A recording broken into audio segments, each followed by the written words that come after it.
Hindi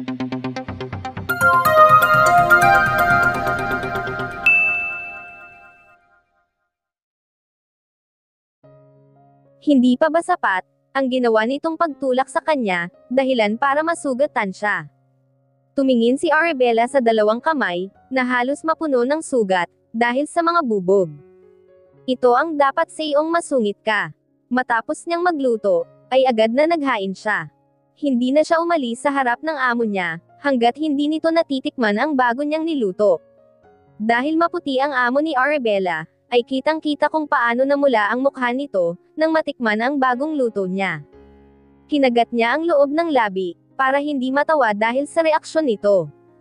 What the? Ano ito? Arabella. Galit na tumingin ito sa kanya. Tinola po, sagot niya. Oo, alam kong tinola ito. Pero bakit sobrang anghang? Halos umusok ang ilong na tanong ni Drake sa kanya. Namumula pa rin ang buong mukha nito, habang nakatingin sa kanya. Yumuko si Arabella, at pigil ang pagtawa niya. Nilagyan ko po ng chili powder, sir. Di ba wala kang panlasa? Naisip ko na babalik ang panlasa mo, dahil sa anghang, di ba effective? Nang magangat siya ng tingin, ay nakita niya na nanunuri ang tingin nito.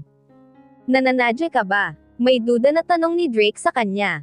Agad na tumango siya. Opo sir, di ba nga sabi ko, para bumalik ang panlasa mo? Wag mo nga akong gawing tanga, Arabella. Gumaganti ka, kasi inutusan kita ng paulit-ulit. I am right. Tumayo ang amo niya, at lumapit sa kanya, habang pinaninangkitin siya ng mata, na tila tinitimbang kung nagsasabi siya ng totoo. Lumunok si Arabella, at napaatras. Paano na ito ngayon? Nakahalata ang amo niya, at ngayon ay yari na naman siya. Agad na nagyuko siya ng ulo nang huminto ito sa harapan niya. Sa tangkad ni Drake, ay para lang siyang bata sa harap nito. Dapat pala ay hindi na lang niya nilagyan ng chili powder ang niluto niya. Pero paano naman niya malalaman kung may panlasa nga ito o wala? Look at me, while I'm talking to you, Arabella. Hindi yung palagi ka na lang nakayuko, pagka nasa harap mo ako. May awtoridad ang boses na sabi ng binata sa kanya. Dahil sa sinabi nito ay nagangat si Arabella ng tingin. Malalim ang tingin nito sa kanya, at madilim. Napalunok siya nang makita ang mga mata nito na kulay itim, katulad ng pag-uugali nito. Maitim kasi, masama ang ugali. Gwapo sana kaso masama ang ugali, at masungit. Sinasahuran kita, Arabella. Kaya dapat lahat ng utos ko sundin mo. Wala kang karapatan na magreklamo, dahil bayad ko ang serbisyo mo. Maanghang nasabi ng amo niya sa kanya. Natigilan siya. Sa ating dalawa, ikaw ang may kailangan sa akin. Kailangan mo ng pera ko, kaysa sa kailangan kita. Tandaan mo, kaya kitang palitan, kahit kailan ko gustuhin. Kaya wala kang karapatan na tumanggi, sa lahat ng utos ko. Gusto ni Arabella na umiwas ng tingin rito, dahil naiiyak na siya sa mga sinasabi nito. Kasambahay lang kita sa pamamahay ko. Isa ka lang utusan, na hampas lupa na pinapasahod ko. Itatak mo iyan sa utak mong walang laman. Ngumisi ito nang makita, ang tuluyan ng pagtulo ng luha niya. Akmang yuyuko siya, pero maagap nito na pinigilan ang baba niya, at inangat iyon ng isang kamay nito. Nilapit ni Drake ang mukha sa kanya, na hindi nawawala ang ngisi na nakapaskil sa mukha nito. Kasasabi ko lang kanina, di ba? Tumingin ka sa akin pag kinakausap kita. Sige po, umiiyak ni Arabella na sabi.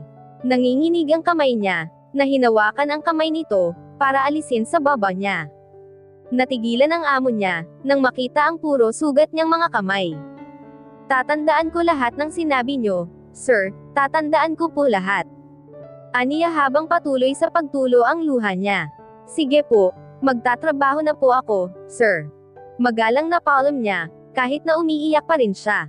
Tinapos ni Arabella, lahat ng kailangan niyang gawin ng mabilis, dahil gustong-gusto na niyang pumasok sa kwarto niya, at dun umiyak ng umiyak. Tama nga ang amo niya. Wala siyang karapatan na tumanggi, o magreklamo sa mga utos nito, dahil isa lang naman siyang kasambahay sa pamamahay nito. Pagkatapos niyang maligo ay sinuot niya ang manipis na bestede niya na pantulog, saka umupo sa sahig, at sumandal sa gilid ng kama. Umiiyak na sumubsob ang mukha ni Arabella sa tuhod niya. Palagi na lang may nasasabi ang amo niya na totoo, pero masakit na salita para sa kanya. Tama nga ito. Kailangan niya ito, at hindi siya kailangan ito. Dahil anumang oras ay kaya siyang palitan nito. Isa lang siya sa mga tao, na hampas lupa na nangangailangan ng pera para mabuhay sa mundo. Grabe talaga siya. Napakasama niya talaga. Wala siyang puso. Tama nga si Renz, halimaw ang amo nila sa ibang paraan. Kaya nitong durugan ang pagkatao mo, nang dahil lang sa malahalimaw nitong bibig. Ang katulad niya, ay kaya nitong durugan ng ganon kadali. Umiiyak na tiningnan ni Arabella ang kamay. Dahil sa lalaking iyon ay nagkaganito ang kamay niya. Masakit, at puro sugat. Kahit ang mga hita niya ay masakit pa rin, dahil sa mga sugat. Pati ba ang pananakit ay pwede nitong gawin? Di ba parang mali na yon? Pinahid niya ang luha. Tiis lang, Arabella. Kaya mo iyan. Aniya sa sarili, at saka humiga na sa malambot niyang kama. Bukas ay gigising siya, na wala nang iisipin pang iba kundi ang mag-ayos lalo sa trabaho. Para walang masabi ang amo niya, na napakasama ng ugali. Blanko ang mukha, walang emosyon na makikita sa mata. Walang ingay na pumasok si Drake sa kwarto ng dalaga, na kinaiinisan niya dahil sa katangahan nito. Ilang beses siyang napalunok, nang makita ang panty ng dalaga, dahil nakalihis na ang suot nitong bestida. Pinilig ng binata ang ulo, at inalis ang hindi magandang senaryo sa utak niya, bago nilapitan ang dalaga na mahimbing na natutulog. Alam ng binata na mali ang ginawa niya, na pagpasok sa kwarto ng dalaga, pero wala siyang pakialam. Kinuha ng binata ang kamay ni Arabella na puro sugat.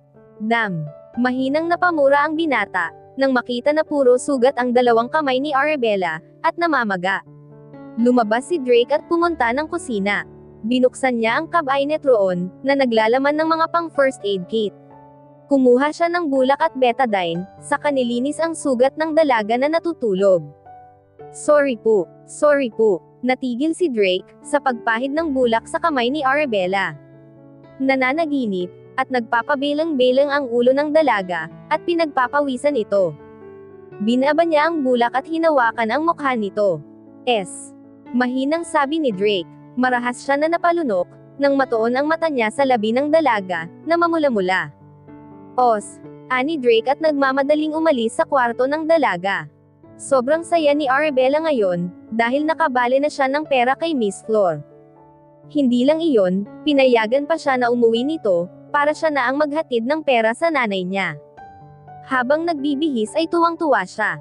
Pinadalhan din siya ni Miss Flor, ng iba't ibang klase ng soft drinks, juices at tsokolate, para sa pamilya niya. Pati ang mga karne sa ref, ay pinadala din nito sa kanya, dahil mamimili daw ito ng mga bago. Nagulat si Arabella, dahil paglabas niya ng gate, ay nakaabang si Renz sa kanya. Saan ka punta, Renz? Tanong niya. Kahit hirap na hirap si Arabella sa pagbubuhat ng mga dala niya, dahil sa marami iyon, ay hindi siya nagreklamo. Masaya pa nga siya, dahil libre lang na binigay sa kanya lahat ng iyon. Hinihintay kita, sagot nito. Kumunat ang noo niya. Bakit? Wag mong sabihin na uutang ka. Nako ha, Renz, di ako nagpapautang. Pang-budget ito sa bahay namin, sa kapambayad ng utang namin sa tindahan. Sa sunod ka na umutang sa akin, pag wala na akong babayaran sa tindahan. Grabe ka naman. Uutang agad. Di ba pwede na sasama lang? Natatawang sabi ni Renz, akala ko kasi uutang ka. Teka, anong sabi mo? Sasama ka. Kanino? Saan? Magkakasunod na tanong ni Arabella, kaya natawa na naman ito. Sige, tawa ka lang. Mautot ka sana. Ang hilig talaga tumawa nito na parang nang-aasar. Malamang sayo. Kanino pa ba ako sasama? Kinuha nito ang mga dala niya. Teka, bakit ka naman sasama sa akin? Nagtataka ni Arabella na tanong, pero sumunod na rin siya rito. Huminto sila sa sasakyan, na halatang mamahalin. Isinakay ni Renz lahat ng mga dala niya ron. Ihahatid kita kasi ang dami mong dala. Para hindi ka mahirapan magbiyahe. Halika na. Pinagbuksan siya nito sa sasakyan, pero hindi siya pumasok. Renz, ayoko, nakakahiya naman sayo. Bakit ka mahihiya? Liligawan din naman kita balang araw, kaya ayos lang yan. Namumula ang mukha na sabi nito. Sinasabi ko na nga ba? Gusto mo lang malaman ang bahay ko, eh. Nagkairap ni Arabella na sabi. Hindi naman sa ganon.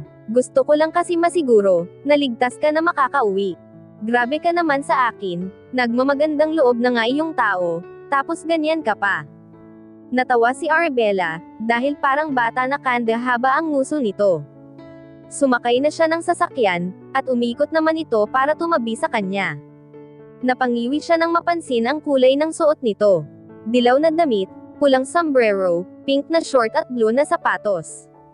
Hindi halata na ayaw mo sa makulay. Natatawa na sabi ni Arabella. Nilinggan siya nito saglit, at muli ding bumalik ang atensyon sa pagmamaneho. Ah, oo, gustong gusto ko sa mga makulay na bagay. Mas makulay mas maganda. Tingnan mo ang suot ko. Ang ganda diba? Proud pa ito sa suot. Napangiti na lang siya. Oo, syempre gusto mo iyan. Pero ako hindi ko gusto, ang ganyan kakulay. Parang ang badoy. Pagsasabi ni Arabella ng totoo. Kaya lalo kitang nagugustuhan, Arabella. Bukod sa maganda ka, totoo ka. Nakangiti na sambit nito. Tigilan mo nga ako, Renz at magmaneho ka na lang dyan. Single niya rito na tinawanan lang siya. Tuwang-tuwa ang mga kapatid ni Arabella nang makauwi siya, maging ang nanay niya, ay bakas ang saya sa mukha. Ate, masaya na sinalubong siya ng 4 niyang kapatid. Napangiti siya, at gumanti ng yakap sa mga ito. Naiiyak siya sa tuwa. Sobrang namiss ko kayo. Ate, namiss ka rin namin. Sabi ni Amy sa kanya, ang bunso niyang kapatid. Namiss mo lang ako, kasi wala nang nagbibigay sa'yo ng 5 piso, pambili sa tindahan ni Aling Nena. Natawa si Arabella nang agad na umiling ang bunso niyang kapatid, at lalong humigpit ang yakap sa kanya. Hindi ate, kahit hindi mo na ako bigyan basta wag ka na umalis. Umiiyak na sabi nito. Napangiti siya, at mahinang pinisil ang pisngi nito. Hindi pwede, kailangan kong magtrabaho para sa inyo. Alam mo naman iyon, di ba? Ngumiti ito sa kanya, at tumakbo na palapit sa iba pa niyang kapatid, para makipagagawan sa mga dala niya. Nagmano siya sa nanay niya. Nak, sino iyon? Nginuso ng nanay niya ang nasa likuran niya. Natampol niya ang noo. Nakalimutan niya na kasama nga pala niya si Renz. Boyfriend mo, nak. May panunudyo na tanong ng nanay niya. Umiling si Arabella. Hinawakan niya si Renz sa kamay, at hinela palapit sa nanay niya. Hindi ko siya boyfriend, Nay. Kaibigan ko siya. Renz, siya ang nanay ko. Tumayo ng tuwid si Renz. Lahat sila ay nagulat nang sumigaw ito. Hello po, Nay. Ako po si Renz, ang kaibigan sa ngayon ng anak niyo, at balang araw ay magiging boyfriend niya po. Aray naman, Arabella, malakas na kinutusan niya ito. Tumigil ka na nga dyan. Ang ingay mo tapos nakakagulat ka pa. Natawa sila pareho ng nanay nila, nang mapansin na namumutla ang mukha ni Renz. Kinakabahan kasi ako ngayon, na nakilala ko na ang future biyenan ko. Aray, Arabella naman, mapupuno na ng bukol ang ulo ko sa'yo, eh. Pinanlakihan niya ito ng mata. Tumigil ka na kasi, kung ayaw mong madagdagan iyan. Parang bata na tumango ito. Halata ang kaba sa mukha nito. Napapailing siya. Dapat talaga ay hindi siya pumayag na sumama ito sa bahay nila, dahil baka lalo lang itong umasa sa kanya. Pero naaawa naman kasi siya, kaya pumayag na rin siya. Mabuting tao, at kaibigan si Renz, kaya para sa kanya, ay walang masama kung isama niya ito. Tulad ng pangako ni Arabella, ay nilutuan niya ng sinigang ang nanay niya. Hindi na siya bumili ng mga tsokolate, at soft drinks, dahil marami siyang dala galing sa mansion, pati nga Diyos ay marami din. Kaya ang mga kapatid niya ay tuwang-tuwa. Salamat sa paghatid, Renz. Ngumiti siya rito. Nasa biyahe na sila pabalik. Gusto man ni Arabella na makasama ang pamilya niya, ay hindi pwede dahil kailangan niya nang bumalik sa trabaho. Mahirap na. Baka magalit na naman ang amo niya, pag hindi siya agad nakabalik. Matagal-tagal na rin ni Arabella na nakakasanayan, na hindi nagkakamali. Nagagawa na niya ng maayos ang trabaho niya, kaya hindi na siya napapagalitan nito ngayon. Pagdating sa mansion ay agad na nagpalit siya ng uniforme niya, para gawin agad ang mga trabaho, na hindi niya nagawa nang umalis siya. Hindi ni Arabella mapigilan ang mapangiti, habang naglilinis. Ang saya niya. Wala na siyang aalalahanan ngayon, dahil nakapag-iwan na siya ng pera sa nanay niya, pangkain, at pangbaon ng mga kapatid niya. Hindi na rin kailangan ng nanay niya na maglabandera, dahil sobra-sobra pa ang pera na binigay niya rito.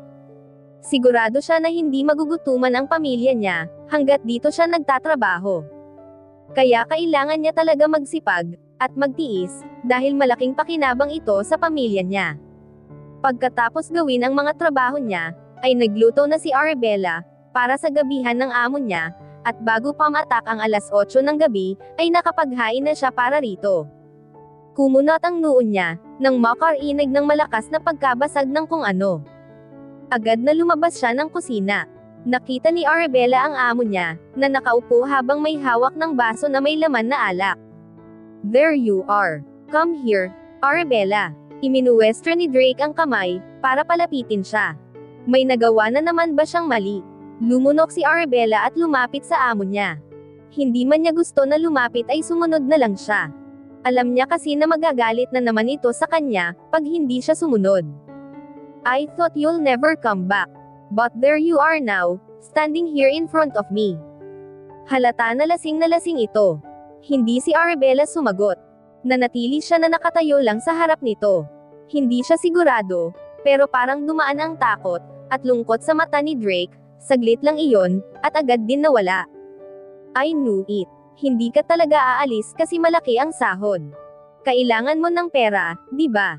Pagak itong natawa. "Mga mukhang pera ang mga hampas lupa na katulad mo. Mga wala kayong kwenta. Mga mukhang pera." Napatalon si Arabella sa gulat, nang ibato nito ang hawak na baso, kaya nagkabasag-basag iyon. "I load you. I load all of you." Malakas na single ni Drake. Hindi ni Arabella ito pinigilan, nang itapon nito lahat ng makita nito. Hinayaan niya ito sa mga ginagawa, hanggang sa ito na ang kusa na tumigil sa pagwawala. Bumantong hininga siya, na sinundan ang amo niya na naglalakad sa hagdanan. Wala siyang pakialam kahit magalit pa ito sa kanya, dahil sinundan niya ito paakyat. Mas natatakot siya na baka gamulong ito, pababa ng hagdan dahil sa kalasinggan. Nakahinga si Arabella ng maluwag, nang makita na malapit na ang amo niya, sa tapat ng pinto ng kwarto nito. Napakamot siya sa ulo nang makita na umupo ito, at sumandal sa pader malapit sa pinto saka pumikit. "Ano ba yan, sir? Kaunti na lang tumigil ka pa." Wala siyang nagawa kundi lapitan ito. Binuksan ni Arabella ang pinto ng kwarto nito, at saka hinayla ang amo niya. Kandairi siya dahil sa bigat nito, pero hindi man lang niya ito nahila. "Grabe, ang bigat mo naman." Pawis na siya dahil sa kakapilit na mahayla ito. Hindi naman niya pwede na iwan ito, na nakasandal lang rito. Mahina ni Arabella na tinampal ang pisngi nito. Di bale nang magalit ito sa gagawin niya. Ang importante ay madala niya ito sa kwarto. "Sir, pwede magpagaan ka naman. Hindi ko kaya ang bigat mo. Masisira matris ko sa'yo. Pag ako hindi nagkaanak, kasalanan mo." Mahina niya ulit tinampal ang pisngi nito. Dumilat ito at pumikit din agad. "Sir, tumayo ka o kaya naman magpagan ka naman, kung gusto mo gumapang ka na lang. Parang awa mo na, sir. Hindi talaga kita kaya." Nanlaki ang mga mata ni Arabella, nang bigla siyang hilahin ng amo niya. Hindi niya magawang gumalaw, dahil ang higpit ng yakap nito sa tiyan niya, habang nakaupo siya sa mga hita nito. Anak ng talong. Pulang-pula ang kanyang mukha, nang maramdaman ang matigas na nasa gitna na bahagi ng hita ng amo niya. Wala pa siyang karanasan, pero hindi naman siya ganun katanga, sa ganang bagay. Alam ni Arabella kung ano iyon, at ano ang posisyon nila ngayon. Ibang klase naman pala itong amo niya pagka nalasing. Nanghihila na lang bigla, dahan-dahan niyang inalis ang kamay ng amo niya sa tiyan niya, pero lalo lang humigpit ang yakap nito sa kanya. Hindi na ni Arabella alam ang gagawin. Natatarante na siya. Kailangan niya na makaalis, sa posisyon niya ngayon, dahil tiyak na kung ano-ano na naman ang iisipin nito, sa oras na makita ang posisyon nila. Baka sabihin pa ng amo niya, na siya ang umupo sa hita nito. Muli ay sinubukan ni Arabella na alisin ang kamay nito. Humigpit na naman ang yakap ni Drake. Pinagpapawisan na siya dahil sa kaba, at takot. Hindi pa niya gusto ang pakiramdam na natutusok siya ng matigas na bagay na nasa pagitan ng mga hita nito. Iba sa pakiramdam. Relax, Arabella. Huminga siya ng malalim, at pilit na pinapakalma ang sarili. Sobrang lakas na kasi ng tibok ng puso niya. Pakiramdam din ni Arabella, ay pulang-pula na ang kanyang mukha. Hindi niya pinangarap na makaupo sa kandangan ng kahit sinong lalaki, maliban sa magiging nobyo niya, tapos ang naupuan pa niya ay may malaking talong. Nakakailang talaga. Doon pa nga lang sa nakita niya, ay para na siyang na-trauma, ngayon pa kaya na naupuan, at naramdaman niya na. Paano na lang siya nito bukas? Baka hindi na talaga siya makatulog dahil sa sobrang kahihiyan. Para sa kanya ay masyado pa siyang bata, para makakita ng ganang bagay, tapos ngayon naupuan na niya. Diba ang saklap? Ang masama pa nito, ay pagka nagising ito, tapos pagbibintangan siya ng hindi maganda. Baka sabihin pa nito na sinadya niya, kasi may balak siya na masama, o baka sabihin pa na may lihim siyang gusto dito kahit wala naman.